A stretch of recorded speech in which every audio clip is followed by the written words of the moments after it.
Darling, you know that I want things to go our way.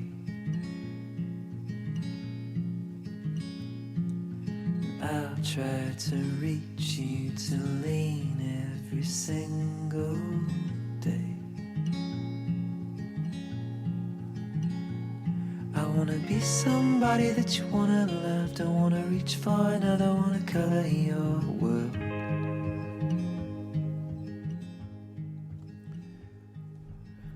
L'Europe. L'Europe a pour nom, on l'appelle souvent le vieux continent. C'est par opposition au Nouveau Monde. Quand on parle de Nouveau Monde, on parle de l'Amérique. L'Europe, c'est des civilisations millénaires qui ont influencé l'histoire de l'humanité. On parle de la Grèce antique, on parle de la Rome antique. Aujourd'hui, on a encore des relents de ça. Là. Le côté social, le côté politique, philosophique, scientifique. On a encore des choses dans nos vies aujourd'hui qui datent de ces années-là. À son apogée, l'Empire romain était divisé en deux entités, deux grandes entités. Tout l'Empire romain. Il y avait l'Empire d'Occident et l'Empire d'Orient. Le territoire était immense. En 476, le dernier empereur romain a abdiqué. Rome était complètement en décadence et puis cet empire-là est tombé. Mais ce qu'on l'oublie, ce qu'on ne pense pas, c'est que c'est la partie occidentale qui est battue. Et non l'Empire romain d'Orient. Eux autres, de ce côté-là, du côté oriental, c'était toujours aussi fort. C'est Rome qui est tombé. Et de l'autre côté, c'était la continuité. De l'autre côté, on avait affaire avec l'Empire byzantin. L'Empire byzantin, c'est la nouvelle Rome, c'est la Rome d'Orient, toujours aussi fort. Byzance, ancienne cité grecque, reconstruite par les empereurs romains. C'est l'empereur Constantin qui en a fait sa deuxième Rome. Il lui a donné son nom, donc Constantinople. L'empereur romain Constantin, Constantinople. Et cette moitié de l'Empire romain était toujours aussi puissante et même plus puissante que l'autre. Tellement que c'est un empire qui a duré 1000 ans. Après la défaite de Rome, l'autre moitié de l'Empire a duré 1000 ans. C'est quand les Turcs sont entrés dans Constantinople en 1453. Là, c'était la fin du grand empire romain d'Orient. Ça n'existait plus. Tout a tombé.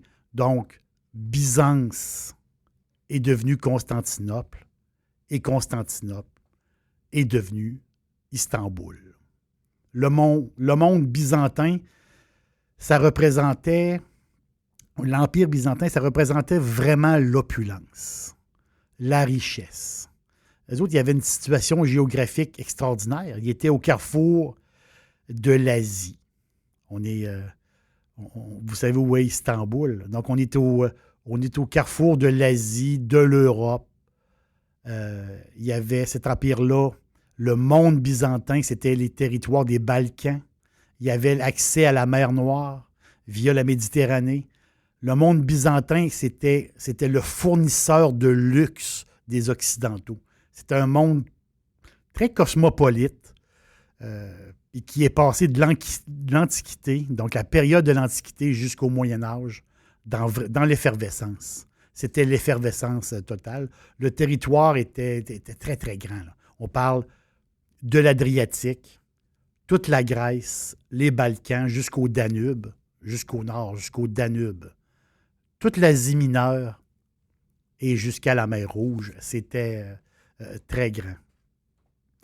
L'héritage byzantine. Donc, qu'est-ce qui reste de cette période-là? Qu'est-ce qui reste de cet empire-là? Ceux qui visitent Istanbul, ben, ils vont voir le plus beau, possiblement le plus beau musée au monde. Ils vont voir la basilique Sainte-Sophie d'Istanbul, qui est vraiment remarquable. Mais pour reconnaître qu'est-ce qui reste de cet empire-là, de l'héritage byzantin, bien, c'est les pays où la religion est orthodoxe. Il y a eu à l'époque séparation entre l'Église de Rome et l'Église d'Orient. Il y a eu des querelles dans l'Église. Les deux églises chrétiennes, aujourd'hui, ben, ils ont renoué des liens. Le dernier voyage du pape François en Macédoine, le pape François aussi a visité la Bulgarie, la Roumanie. Donc, c'est la preuve que cette église-là, qui a été séparée, il commence à avoir des liens aujourd'hui. Puis c'est bien comme ça. Donc, ça, c'est un peu l'héritage byzantin. Ce qu'on peut voir, ce qu'on peut reconnaître facilement, bien, c'est la basilique Sainte-Sophie et les pays où la religion orthodoxe est pratiquée. J'ai le goût de vous parler un peu de vin, faire le lien vers le vin. Le Danube, justement, c'était le Danube qui est le deuxième plus grand fleuve d'Europe, qui prend sa source très, très loin, qui prend sa source en Allemagne, dans la Forêt-Noire là-bas, et qui coule vers l'est sur 3000 km pour se jeter dans la mer Noire. C'est un fleuve qui touche 10 pays. 30% du Danube coule en Roumanie. Le Danube, c'était l'extrême frontière nord de l'Empire byzantin. C'est là que ça s'arrêtait. Au nord, c'était la frontière, c'était le Danube. Et pour les amateurs de vin aussi, on va le dire que les amateurs de vin aujourd'hui, on va le dire aussi que c'est une frontière parce que la Roumanie, on ne pense pas que c'est un pays qui fait du vin. On les connaît pas. On les connaît pas. Pourtant, la Roumanie, c'est le 10e. C'est la superficie de vignobles côté 10e au monde. Donc, il y a beaucoup, beaucoup de vin en Roumanie. Il y a 8 régions viticoles là-bas. Il y a 50 appellations. C'est incroyable. On ne les connaît même pas. Imaginez-vous tout le potentiel. On y perd presque son latin. On sait pas. Il y a tellement de choses. J'ai fouillé un peu. J'ai beaucoup à apprendre vraiment de ce pays-là. Et puis les experts, si on lit ce qu'ils disent, bien, les conditions géologiques, la terre, les conditions climatiques sont vraiment excellentes. La vigne est là depuis 2700 ans. Là. C'est les peuplades grecques avaient amené la vigne dans ce coin-là. Et une des raisons majeures pourquoi les vins roumains sont inconnus de nous. Incroyable, c'est inconnu parce que la production, c'était, si on recule dans le passé, c'était des grandes coopératives. Et toute la production de vin de la Roumanie était dirigée uniquement vers l'URSS. Donc, c'est le côté... toute la production était pour l'URSS. C'est pour ça qu'il n'y a pas d'historique envers nous. L'historique, pour nous, c'est les vins français, les vins italiens. On ne les connaît pas, les vins roumains ou les vins de la mer Noire. Pour nous, c'est inconnu. J'ai vraiment beaucoup à apprendre. Je fouine, je lis beaucoup. Et c'est difficile d'avoir des produits qui viennent de là-bas.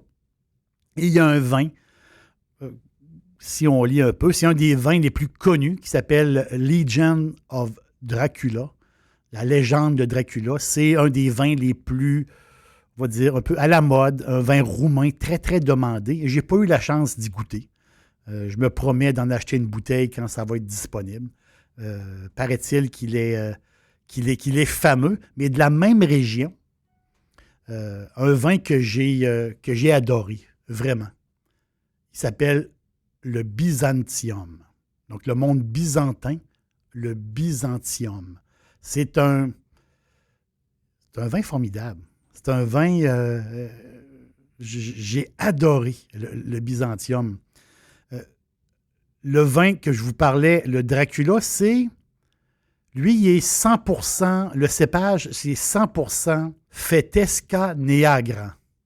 Fetesca Neagra, c'est le cépage. C'est un cépage autochtone de la mer Noire. Vraiment, c'est un raisin qui pousse dans ce coin-là. C'est des grosses grappes. Vraiment des grosses grappes avec des gros fruits qui donnent des vins avec des structures assez tanniques, mais des beaux arômes. Vraiment des beaux arômes. Et le Byzantium, qui est 60%, le Dracula, il est 100%. Fetesca Neagra. Mais le Byzantium, lui, il est à 60%. Ils vont compléter avec un Syrah et un Cabernet Franc. C'est pas un vin avec beaucoup de rétro-olfaction. Donc, c'est un vin qui n'a pas une forte odeur, mais qui est riche en saveur. C'est un vin très, très doux. Je l'ai vraiment aimé, le Byzantium. C'est les Britanniques qui ont eu confiance. À un moment donné, après la chute du mur, quand les pays se sont libérés de l'emprise de l'URSS, il y a eu de l'investissement privé en Roumanie, beaucoup d'investissements privés. Et les Britanniques ont planté beaucoup de vignes là-bas, se sont investis. Et justement, le Byzantium a gagné, puis c'est pas rien, en 2006. Pourtant, c'est un vin très abordable. A gagné en 2006 le premier prix en Chine, une médaille d'or d'une compétition, comme un vin, on va dire, un vin très, très bon dans le rapport qualité-prix. Ici, on est dans on va le dire, on est dans le pruneau. Ça goûte le pruneau, ça goûte un peu les épices. Vraiment, j'aime bien le Byzantium. Très, très bon. Et je suis passé à travers la bouteille rapidement, le cœur très léger. C'est parfait. C'est parfait pour un bout de pain puis du fromage.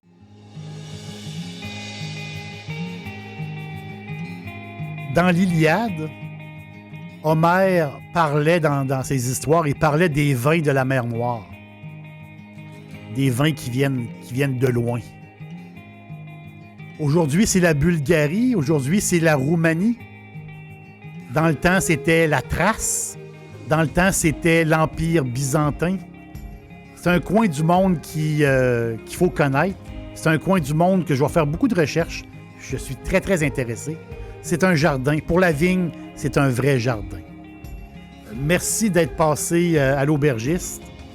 Et on continue nos expériences. Quel beau monde que celui des vins.